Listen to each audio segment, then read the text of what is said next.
noqotoba inaad badsato halkaa ha dhaafin. marka haddii aad cuntada badsato oo aad cabitaanka badsato waxay yidhahdaan culimmadu ruuxu jirhkii waa caajisayaa, kadibna hurdo iyo wuxuu iska gelayaa inuu nasto oo uusan waxbaba u dulqaadaninba, waxba ma samayn karayo. waana midda hadda inoo badan waaye. wuxuu leeyahay alimaam ibnu kathiir caleyh raxmatullah aayaddaa markuu fasiraya wuxuu yihi laa tusrifuu fi lakli lima fiihi min madarati alcaqli waalbadan. cuntada ha ku xadgudbina, maxaa yeelay waxaa ku jira dhibaato caqligaaga gaadhaysa iyo jidhkaaga labadaba. dabcan caafimaadkii baa dhib gaadhaya oo cuntadan faraha badani waa lagu jiranayaa, caqligii baa wax gaadhayaanoo ruuxii wax soo saarkii caqligiisu yeelan lahaa ma yeelanayo. sidaas daraaddeed iqtisaad iyo dhexdhexaysi bay u baahan tahay cunitaanka iyo cabitaanka, wa ilaa waxaa ka imaanaya inuu ruuxu caajiso, cuslaado, waxba xaqiijin kari waayo, mar walba inuu iska seexdo oo muxuu ahay iska hurdo oo sariirta saarnaado inuu jeclaysto, wax soo saari maayo markaasi oo kaleeto. waxaa ka mid ah asbaabta iyadaa culimmadu tilmaamaan sidoo kale kathratu nnowm, hurdada faraha badan. hurdadu waa wax bini aadamku u baahan yahay, asaasiyaadka noloshiisay ka mid tahay. ilaahayna qur-aanka kariimka wuxuu inooga dhigay, wuxuu yidhi mid wuxuu ka dhigay daalkii iyo culayskii jidhka haystay yaa lagu gooyaa, nasiinay hurdadu keentaa. jidhkii baa nashaadkiisii caajis markuu galay nashaadkiisii buu soo ceshanayaa markuu seexdo. laakiin ayada lafteeda markii layska badiyo iyaduna waxay keentaa caajis bay keentaa iyo wahsi fara badan. saas daraaddeed baa ibnulqayim caleyh raxmatullah wuxuu leeyahay fainahu yumiitu lqalba. wuxuu ka hadlay hurdada faraha badan, qalbiga ayay dishaa, wayahullu lbadan wayudayicu lwaqta wayurisu algaflata waalkasal buu yidhi. waxay ruuxa dhaxal siisaa yacni inuu qalbigiisu wixii loo baahnaa inuu xusuusnaado, inuu moogaadaba. aakharo waa moogyahay, ilaahay waa moogyahay, masaalixdiisii waa moogyahay. sidoo kaleetana wahsi iyo cagculays ayuu keentaa hurdadoo layska badiyo.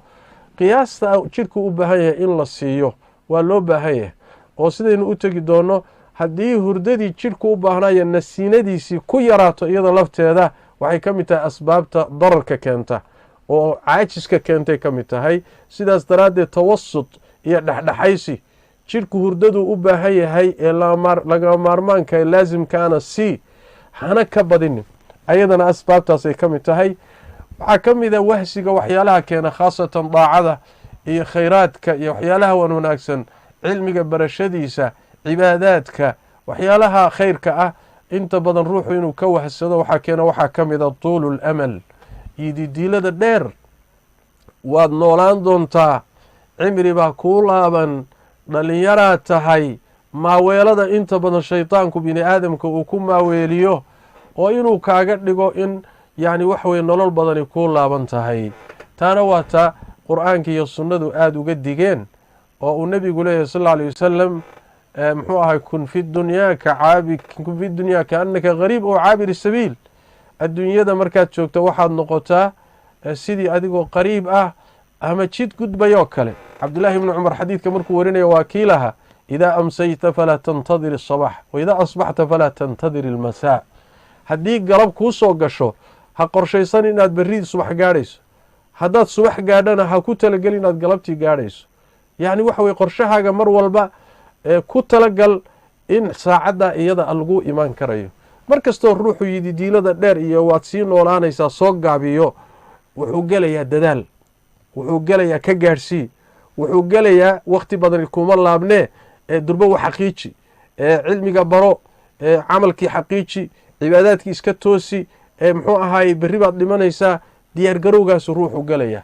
mar kastoo dhanka kale waad sii noolaynaysaa iyo diiladu la dheeraatana ruuxaasi caajis fara badan ayaa ku dhacaya iyo wahsi fara badan. waxaa ka mid ah asbaabta keenta wahsiga keenta iyo cajziga suxbatu ahli lkasal. bini aadamka sida qur-aanku inoo sheegay, sunnada nebiga inoo sheegtay sal alla alay wasalam, yani dadka uu saaxiibadii ah, dadka uu la nool yahay, dadka uu la fadhiyo, dadka uu sheeko wadaagga la leeyahay, dadkay isu badan yihiin ayaa saameeya. haddii ay dad wanaagsan yihiinna wanaagga ay leeyihiin ayuu wax ka qaataa, hadday dad xun yihiinna xumaantay wax ka siiyaan. xadiidka abu muusa alashcari iyo qur-aanka kariimka aayado ka mida waa ka ilaahay ku tilmaamay tabaaraka wa tacala wayowma yacadu aldaalimu calaa yadayhi aayaadkaad garanaysaan. marka ta'hiirka bini aadamku ista'hiiriyo waa arrin iska cad waay.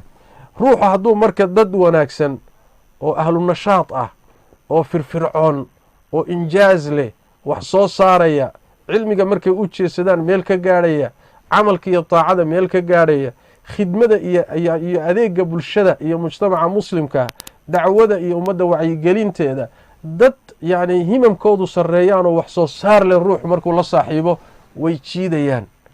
yacni waxa weye iyagoo kale noqonayaa ama ugu yaraan wuu ku dayanayaa.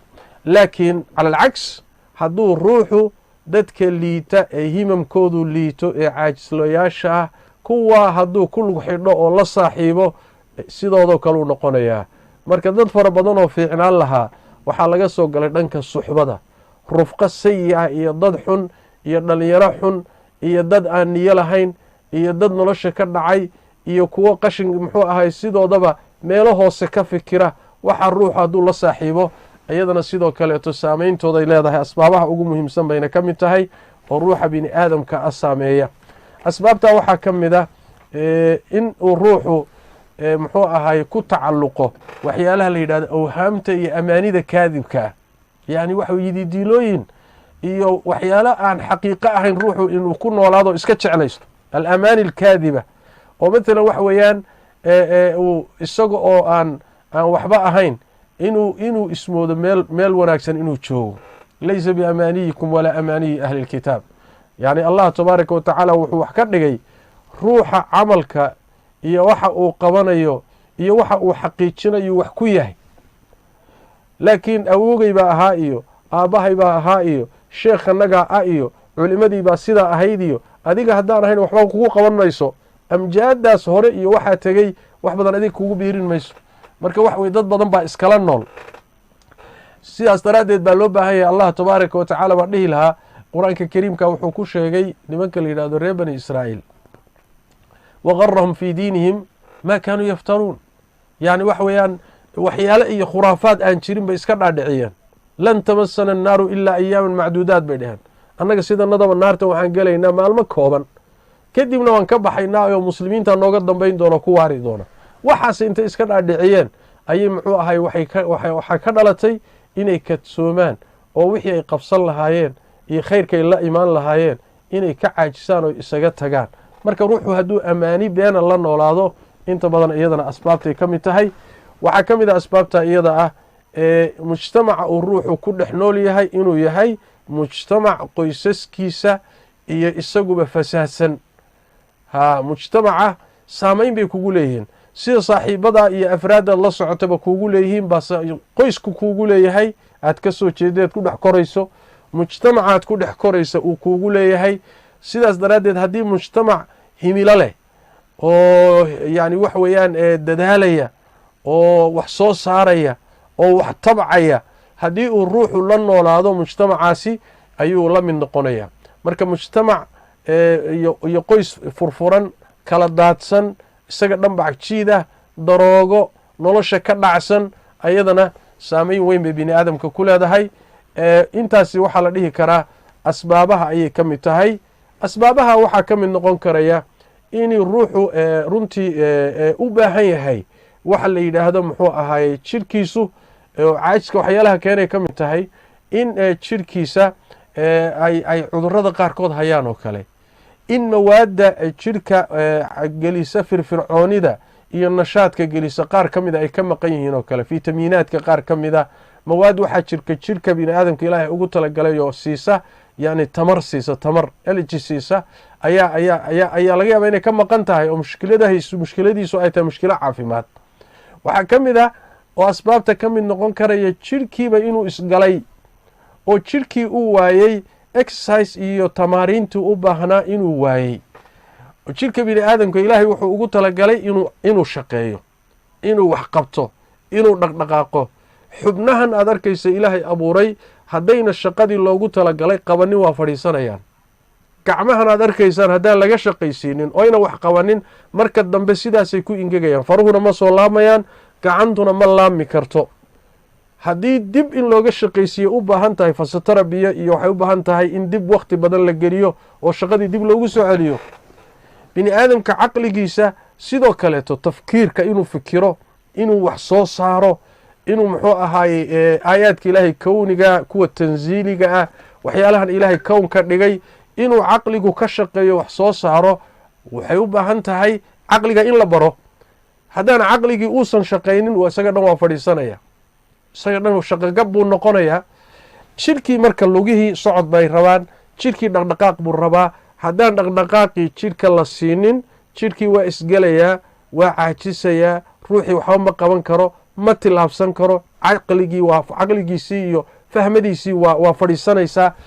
marka waxay u baahan tahay yani waxa wey asbaabo kaleo noocaasana way imaan karaan oo dhanka caafimaadka ah, yani biniyada iyo jidhka bini aadamka qaabka ilaahay si u yaalay iyo wuxuu u baahnaa inuu waayey way ka imaan kartaa. dhinacyadaana waa suurtagal inuu ruuxa caajiska iyo uu ka haysto wahsigu ka haysto. haddaynu intaa ka soo gudubno oynu u nimaadno qodobkii ahaa sidee baa lagu daaweeyaa ama loola dagaalamaa caajiska, waxaynu leenahay haddaynu asbaabtii soo ogaanay caajiska keenaysay dabcan daawadiina waynu garanay. leanna wax weeyaan sababta haddii la garto daawadiina in la helay u badan tahay. maxaa yeelay sababtaasi ayaa la raadinayaa sidii meesha looga saari lahaa. daawaduna waa intaa. haddaynu maalan si muxuu ahaayey deg dega u dul marno asbaabta lagu daaweeyo ama muxuu ahaayey lagula dagaalamo caajiska iyo wahsiga, waxaa ka mid a aliimaanu alxaqiiqi, iimaan dhab ah oo dhammaystiran oo markaasi camal naafica keena. iimaanku markuu dhammaystiran waa inagii soo sheegno asagaa ku riixaya oo kugu riixaya camalkii, isagaa kugu riixaya shaqadii, isagaa kugu riixaya cibaadaadkii, isagaa kugu riixaya cilmigii naaficaha, isagaa kaa dhigaya ruuxa soo saar leh. waxaa ka mid ah culuwulhimma, ruuxa inuu qasadkiisa iyo himmadiisa iyo niyadiisu inay sarrayso. dad baa marka horeba yani waxa weeye niyadoodii waxay raadinayaan meel hoose ka dhiga. markiisaba hadafkiisii ujeeddada uu nolosha ka leeyahay waa wax yaroon qiimo lahayn waa wax muxuu ahaayey nolol yaroo iska basiida iyo muxuu ahaayey waxyaalahan madaahirta iyo muuqaalada adduunyada iyo waxaan macno weynba lahayn baa marka horeba hadaf u ah. marka inuu ruuxu himadiisu sarrayso, hadday himadaadu hoosayso calaa qadri ahli lcasmi taati alcazaa'im, kolba qasadkaagii niyadaadu meeshay gaadhsiisan tahay baa wax lagugu siiyaa. sidaas daraaddeed baa ibnuqayim caleyh raxmatullah wuxuu yidhi labada shay ee wax walba nebigu ku ekeeyey sal lla alay wasalam waa labada qodob ee ducadiisa ku soo arooray. allahuma inaa nas'aluka athabaata fi اlamri wاlcaziimata cala اrushdi. ruuxu inuu leeyahay caziimo saadiqa ah oo musamima ah, caziimo adag iyo go-aan inuu leeyahay waa qodobka xiga waa. himadaadu markay sarrayso oo meel sare laacayso oo wax weyn xaqiiji aad leedahay oo noloshan aad ujeedooyin iyo gaayaad sarsare ka leedahay, haddana waxaa laga maarmaana inaad go-aan adag tahay, inaadan go-aankaagu jilicsanayn. maxaa yeelay go-aankaagu hadduu jilicsan yahay ilaahay sunankiisa waxaa ka mida bini aadamka markuu wax ku tillaabsado wax doonayo caqabadaa la hor dhigayaa, challenges baa hor imaanaya, wuxuu rabay durbal lama fududaynayo, waxaa la tijaabinayaa oo la ikhtibaaraya oo la ibtilaynayaa bal ilaa heerka ay gaadhsiisan tahay sabirkiisa iyo sida uu ugu sabri karo ama ugu sabrayo inuu gaadho meeshuu u socdo. marka caqabaad wax yar markay kaa hor yimaadaan haddaadan lahayn niyadii iyo casiimadii aad kaga gudbi lahayd, haddii aadan lahayn sabirkii iyo adkaysigii aad ku jiidhi lahayd waxyaalaha kaa hor imaanaya, ayadana waxba ma xaqiijin kartid. cilmi baad doonaysaa inaad barato, mithaal aan soo qaadano daalibulcilmi baa tahay, waxaad doonaysaa inaad barato culumta carabiyada, naxwadii baad ka bilowday, ajruumiyadii baad ka bilowday, alkalaamu huwa allafdu almurakabu almufiidu bilwadci markii lagu bilaabayba way kuu bixi weyday, way kuu fududaan weyday, fahamkeedaa kugu adkaaday. haddaad tidhaahdo war meeshani wax kama soo socdaan ood isaga dhaqaaqdo hade waxba ma xaqiijin kartid. sarfigii markaad tagto sidoo kale wax yar hadduu kugu adkay haddaad isaga dhaqaaqdo waxba ma xaqiijin karaysid. wakadaalika culumtii kale, wakadaalika masaalixdii kale adduunyada sidoo kale. ruuxu marka wax weeye inuu leeyahay laba qodob. qodobka koobaadi wax weeyaan himo sare inuu leeyahay. midda labaadna himada sare iyo hadafka sare casiimadii uu ku xaqiijin lahaa iyo go-aan adag iyo niyad adag inuu u leeyahay iyo sabirkeedii. qodobka saddexaadi wuxuu yahay ama afaraad annadaru fii xusni caaqibati alcaamiliin. dadkii shaqeeyey oo wax soo saaray oo cilmi dhaliyey oo camal dhaliyey oo taariikhda galay oo muxuu ahaayey adduunkan wax ka tegey in aad muxuu ahaayey caaqibadoodii iyo ciribtoodii iyo siyarkoodii iyo taariikhdoodii iyo inaad akhrido. kuwii iyaga cagsigooda ahaana sidoo kale inaad caaqibadoodii iyo waxay ku dambeeyeen inaad akhrido. leanna taariikhdu waa muhim. bini aadamka saas daraaddeed baa qur-aanka kariimka ummadihii hore qasaskoodii iyo qisooyinkoodii baa aada qur-aanka ugu badan. waa idinka arkay nebigeenna salawaatu rabbi wasalaamu caleyh siiradiisii baa la qoray. saxaabadii iyo taabiciintii iyo a'imadii iyo culimadii iyo taariikhdoodii baa la qoray. waxa loo qoray wax weeyaan duruus baa ku jirta. halkaabaa waxaad ka baranaysaa markaad akhrido dadka noocaasa iyo siday wax ku soo saareen iyo dadaalkoodii iyo nashaadkoodii. shaki ma laha wax badan baa kaaga baxaya. waxaa ka mid ah oo qodobka shanaad uu noqon karaa firaaqada inaad buuxiso oo wax naafica aad ku buuxiso. waa alxirsu cala annaafic. wakhtigaaga inuu bannaanaado jaanis ha u siinin. haddii wakhtiga aad bannayso ma bannaanaanayee naftu meel kaley kula aadi wax kalayna ku buuxin oon ku anfacaynin. waa ka nabigeenu yidhi sal lla alay wasalam xadiidka fii saxiixi muslim min xadiidi abi hurayra ixris calaa maa yanfacuka wastacin billaah. dadaal horta. dadaal la-aan wax lama gaadhee dadaal. haddana waxaad ku dadaalayso ha noqdo wax nafci leh, cilmi naafica, camal saalixa, yani muxuu ahaye mataalib mubaaxoo dunyawiya oo shareecadu kuu banaysay. wax naafica ku dadaal. marka wax weeye haddaadan dadaalinoo wakhtigaagii aadan buuxinin oo aadan khayraad iyo wax wanaagsan ku buuxinin wakhtigu wax weeyaan asagaa markaasi ku maamulanaya oo ku wadanaya. waxaa ka mid ah asbaabta iyada ah in sidaan soo tilmaanayba ruuxu uusan adduunyada iyo dhaldhalaalkeeda israacinin oo uu noloshiisa qaybo ka mida ad adayg geliyo. ruuxu siduu kolba u koro iyo qaabku u koro iyo noloshuu ku noolyahay saamayn bay ku leedahay caajiska inuu ka baxo oo wax soo saar iyo himilo yeesho ruux. saas daraaddeed baad waxaa arkaysaan hadda oo mithaalba noqon karayaba adduunka dadka hadda aada u dadaalaya oo aqoontii waxbarashada ku dadaalaya oo inay wax noqdaan doonaya waa dadka baahida iyo faqriga iyo rafaadka ku soo koro waayo. baynamaa dadka caruurta taajiriinta ee tarafka ku kora ee koolkoolinta ku kora ee nolol weligoodba gaajo iyo aynan oon iyo rafaad arkin ku koraayey in ay wax weyn soo saaraan oo nolol adag qaabilaan ma xamili karaan. sidaas daraaddeed noloshaada qayb ka mida geli oo ha noqonin mutanacim un kolba dhaldhalaalka iyo barwaaqada raaca ha noqonin muxuua isxakamee.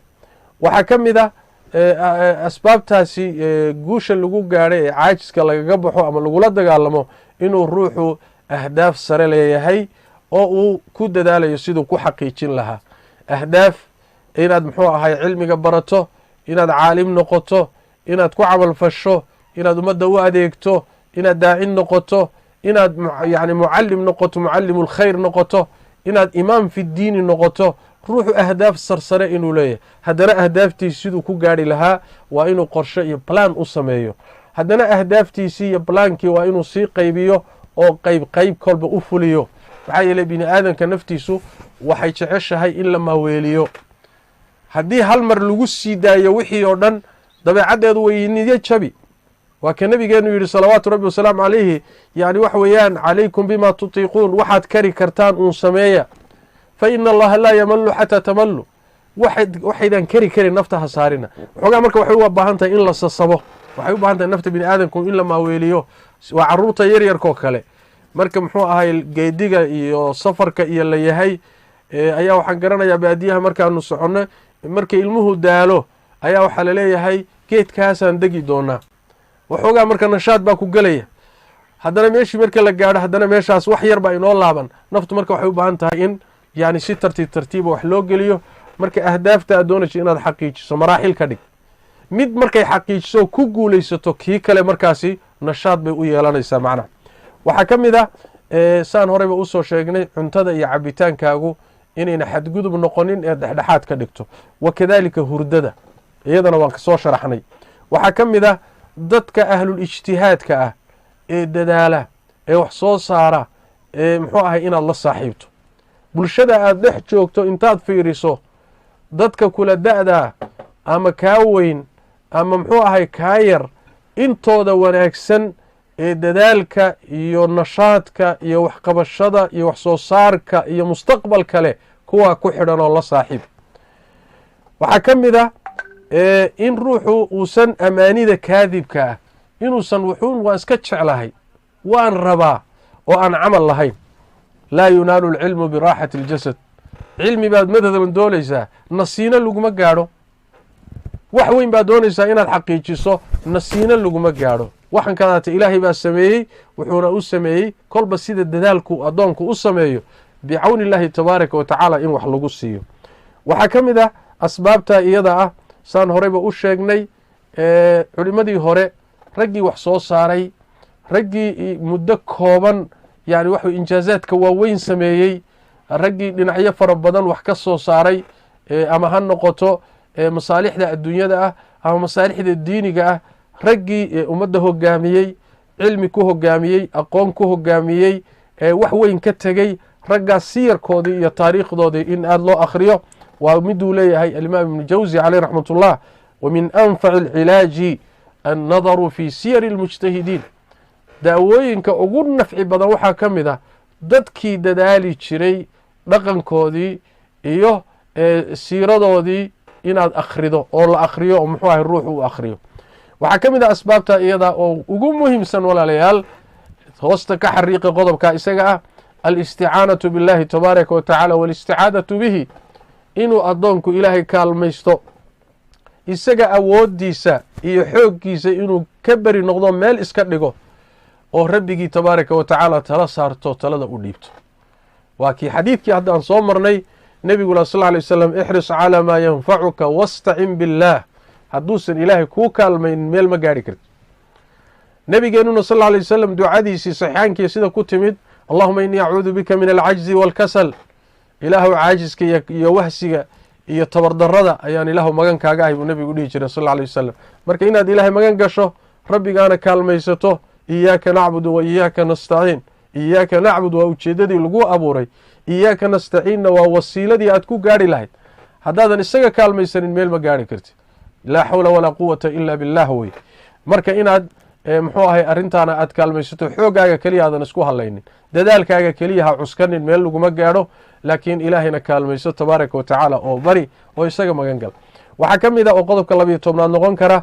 in aad jidhka saan sheegnayba tamaariinta muctadilka ah yani waxa weye jidhka in la shaqo geliyo jidhka in la layliyo jidhka in muxuu ahaaye la dhaqdhaqaajiyo jidhku inuu shaqo galo jidhku inuu shaqo galo mar kastoo jidhka bini aadamka shaqada uu gelaya la adkeeyana waa sii adkaanaya ruuxba ruuxuu ka adag yahay waa ruuxa jidhkiisa shaqada uu galayo shaqadu qabanayo uu ka adag yahay waay sidaas daraaddeed baa dadka inta badan ku soo kora manaadiqda iyo gobollada noloshoodu adag tahay xagga taya ahaan way ka adag yihiin dadka kale yani wax weeye ruuxii wuxuu ku koray biyo la-aan wuxuu ku koray cunto yari wuxuu ku koray gaajo wuxuu ku koray oon asagoo oo dhan wax weye waa ruux adagoo bir a waay waxay u baahan tahay marka jidhka bini aadamka kolba sidii loo layliyo waay hadda markaad u fiirsato nabigeena salawaatu rabbi wasalaamu alayhi saxaabadiisa yacni noloshii ay ku noolaayeen, noloshay ku dagaalami jireen, noloshii ay diinta ku faafinayeen, iyo markaad deegaamadii iyo say u taalla markaad fiiriso isma dhahaysid meeshan bini aadan baa sidan ugu noolaan kara. sababtu wax weeye barbaaridoodii horaaba saa ahaydba, noloshanay ku barbaareen. bal culimmada qaarkood waxay yidhaahdaan in diintan asaaskeedii ilaahay carabta u dooro oo nebi maxamed carabi ka dhigo oo maka ka soo saaro, xikmadda ku jirta waxay ahayd dad adag oo waxay ahaayeen caalamka gaadhsiin kara risaaladan, nolol adagna ku koray. marka waxa weeye inaad jidhkaaga ka shaqaysiiso, nashaad buu helayaa, firfircooni buu helayaa, caajiskaa ka baxaya, wax badan baa kuu qabsoomaya. waxaa ka mid ah asbaabtaa iyada ah maxaan dhihi lahaa daawooyinka waxaa ka mid a ruuxu inuu habeenkii qaar ka mid a soo kaco oo salaada habeenkii u soo kaco oo siduu u hurdo aan waagu u baryin. xadiidkii abu hurayra fi saxiixayn waa kii nabigeenu lahaa salawaatu rabbi wasalaamu caleyh, ruuxu markuu seexdo habeenkii shaydaan baa 3 guntimood meeshaa qadaadka ah ayuu 3 guntimood kaga guntaa. markaasuu guntin kasta wuxuu ku shaabadeeyaa oo ku dhuftaa yacni calayka leylun tawiilun farqud, habeen dheer baa korkaaga seexo. nebigu wuxu uhi sal lla alay slam hadduu soo kaco addoonkii, ruuxii hadduu soo kaco hurdada ka soo kaco oo uu ilaahay xuso, guntimihii shaydaanka mid baa furanta. hadduu weysaysto tii labaad baa furanta. hadduu tukado tii saddexaad baa furanta. fa asbaxa nashitan buu nabigu uri sal lla alay wasalam, fa asbaxa nashitan tayiba nafsi. waagu marka wuxuu u baryayaa asagoo firfircoon oo nashaad miidhan ah oo haddana naftiisu ay fiican tahay, naf faraxsan oo degan oo xasiloon baa waagu u baryayaa. nashaad iyo shaqo qabo, war xageed wax ka qabataa isagoo leh ayaa waagu u baryayaa. nebigu wuxuu uhi sal alla alay wasalam, wailaa asbaxa khabiitha nafsi kaslaan. hadduu habeenkii ruuxu salaada u kici waayo waagu u baryo suu u hurday, nebigu wuxuu uhi sal alla alay wasalam, waagu wuxuu u baryaa isagoo naftiisu liidato oo caajisan oo rafaadsan oo muxuu ahaaye gogasha ka kicila oo isaga dhanba isla hadlaya. sidaas daraaddeed aad bay muhim u tahay habeenka qaar ka mid a, khaasatan gelinka dambe oo kale, intaad soo kacdo inaad rabbiga tabaaraka wa tacaala aada la munaajooto oo salaad u soo kacdo oo aad yani wax weeye salaada subax ku tukato. markaasi wax weeyaan nashaad fara badan baad helaysaa macnaha, sida nabigeenu noo sheegay sal alla alay wasalam. waxaan ugu dambaysiinayaa daawooyinka waxaa ka mid a muxuu ahaaye caqliga bini aadamka oo jidhka waxaa maamula qalbiga. caqliga iyo qalbigu ma isku mid baa mise way kala duwan yihiin? waa masale ay culimmadu doodeeda qabaan. laakiin waxaan ka wadaa caqliga hadduu caajiso jidhkuna waa la caajisaya. waayahan dambe waxyaalaha qeyb ka qaadanaya waxaa ka mid a caajiska ina haysta iyo wahsiga waxa weeyaan miidiyaha qeybka ah. teknolojiyada iyo taqaniyaadkan wakhtiga intiisa badan inaga qaatay oo muxuu ahaayey 100 nooc leh, social mediaha leh, muxuu ahaayey qanawaadka fadaa'iga ah leh, noocyadan kala gedisanee hadda arlada ka batay ee bini aadamkii ku furan oo ruuxii uu mar walba ku jiro, mar walba uu ku mashquulsan yahay, waxay keenaysaa ruuxa caqligiisii iyo maskaxdiisii inay daasho, waxaan macno lahayna ay ku daasho, waxaan midho soo saaraynin oo aan natiijo lahaynna uu wakhtigiisii ku lumo. sidaas daraaddeed teknolojiyada wixeeda aan naafica ahayn, miidiyaha wixiisa aan naafica lahayn, macluumaadka ka socda wixii aan nafci lahayn, wakhti badan yaan la ysaga bixinin. maxaa yeelay halkaa haddii wakhtigaaga intiisa badan galo wax soo saar ma yeelanaysid, bal waxaa laga yaabaa inay ummado kale kugu shaqaystaan. maskaxdaadiiba ummado kale u adeegaysaa, qolyo kalea kugu shaqaysanaya, wakhtigaagii ummado kala haysta. see wax ku soo saari marka? seed wax ku gaadhi? seed ujeedooyinkaa ku xaqiijinay? marka waxa weeye waa in xilli yar oo kooban oo aad wax nafcile ka raadinayso, war aad u baahan tahay, macluumo cilmi ah, yacni wax weeyaan xidhiidh mubaaxa oo kooban, intaa waxaan ka ahayn waxaa loogu talagalay ama wuxuuba inagu hayaa wax weeye inuu masaalix fara badan oo adduuniya aakharaba ina seejiyo. waxaan ku gabagabaynayaa warka waa idinku dheereeyey. ilaahay tabaaraka wa tacaala towfiiqda hayna waafajiye. muxuu ahay in aada loo dadaalo oo runtii mujtamacaadkeennu inay wax soo saar badan yeelan waayaan maanta, dhallinyaradeenuna wax soo saar yeelan waayaan, odayaasheenina ay wax soo saar yeelan waayaan, maanta waxaa asaas u ah oo aynu dhammaanteen noqonno ummado kaleeto dulsaar ku ah, ummado kaleeto daba socoto shay walba. yacni wax weeyaan adduunyadeennii iyo masaalixdeennii ummado gacanta loogu hayo oo sidii ilmo yar afka wax loogu shubayo oo iyagu laysuu fi lciir walaa fi nafiir, meelna aan ku tirsanayn. sababta keenaysa wax weeyaan waa cajziga iyo wahsigaas iyo muxuu ahaye wax soo saar la-aanta iyo natiijo la-aanta iyo wakhtigeennu intiisa badan meel cidla ah ku baxaya. ilaahay towfiiqda hayna waafajiyo. ilaahayna tabaaraka watacaala waxaan weydiisanaynaa cajziga iyo kasalka iyo wahsiga iyo cagculayska inuu ilaahay tabaaraka watacaala inaga qabto. shaydaanka iyo nafta amaarada ah ee waxyaalahan asaaska u ahna ilaahay sharkeeda tabaaraka watacaala inaga sarfiyo, sida ilaahay ba inoo baray tabaaraka watacaala suurad kaamil ah oo qur-aanka ka mid ah labadaasi in magangeliyadooda ilahay inaan ka magan galno ayaa ilaahay inugu baray tabaaraka watacaala. waa suuratu nnaas waay. iyada dhan waxay ka hadlaysaa yani shaydaanka wax waswaasiya oo jin iyo insi ah. culimada qaar waxay leeyihin insigu waxa laga wadaa naftaada kugu jirta, jinka waabaa la gartay waa shaytaankee. labadoodana nabigu sal lla alay wasalam waa ka xadiidkiisa ku kulmiyey acuudu bika min shari nafsi wa min shari shaytaani wa sharakihi ama shirkihi. marka wax weeyaan ilaahay nafta sharkeeda iyo shaytaanka sharkiisa iyo waxyaalaha kale sharka lahoo dhan ilaahay tabaaraka watacala haynaga badbaadiyo. ilaahayna tabaaraka watacaala aafaadkan socda iyo cudurkan adduunka halakeeyey oo in badan oo ka mida u dhinteen, in badanna hadda u jiifaan, in badanna cabsidiisa ay qabaan, ilaahay naga badbaadiyo oo ilaahay naga samato bixiyo tabaaraka watacaala. intii u dhimatay oo muslimiintana ilaahay u naxariisto, inta u jiiftay u xanuunsanaysana ilaahay tabaaraka watacaala xanuunka ha ka qaado. waad mahadsantihiin. ilaahay baana mahad dhammaanteed iska leh. hada wabillahi towfiiq wsala allahuma wslam wbaaraka calaa nabiyina muxamed wcala alihi wasaxbi wasalam. شيخنا جزاك الله خيرا واحسن الله اليك. محاضرة قيمة إلى 10 شخصي إن شاء الله تعالى. شيخنا ما مقشة ارتعب مجنا؟ وكم مقلي ها.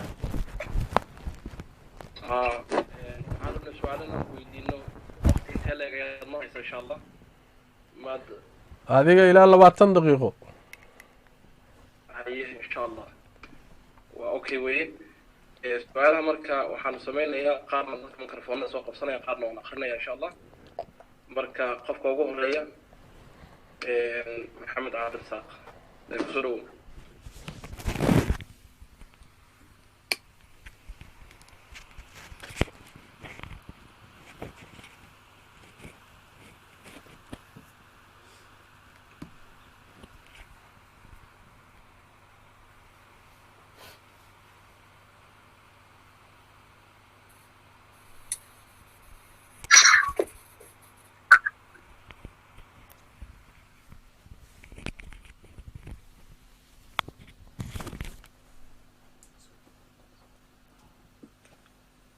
شيخنا ما قرأت السؤال؟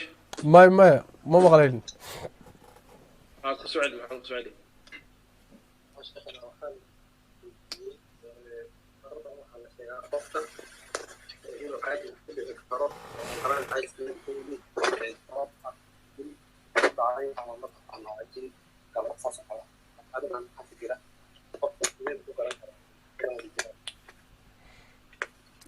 codka lama maqlayo waa hooseeyaa.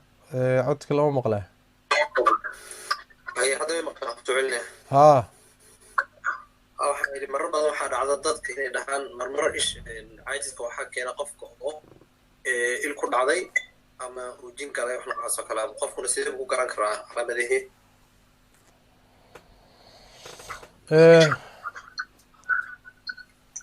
wahsiga iyo caajiska in ay keeni karto isha bini aadanka ku dhacda ama jinka waa suurtagal, waana keeni karaa. waa nooc cudurka ka mida oo jidhku haddii cudur ku dhaco haddii nashaadkii awooduu lahaa ma yeelanayo. ishu waxay keentaa cudur, bal geeri bay keentaa sida nebigu sheegay sal alla alayh wasalam. ratigana dherigay gelisaa buu yidhi, ninkana qabrigay gelisaa buu nebigu yidhi sal alla alay wasalam.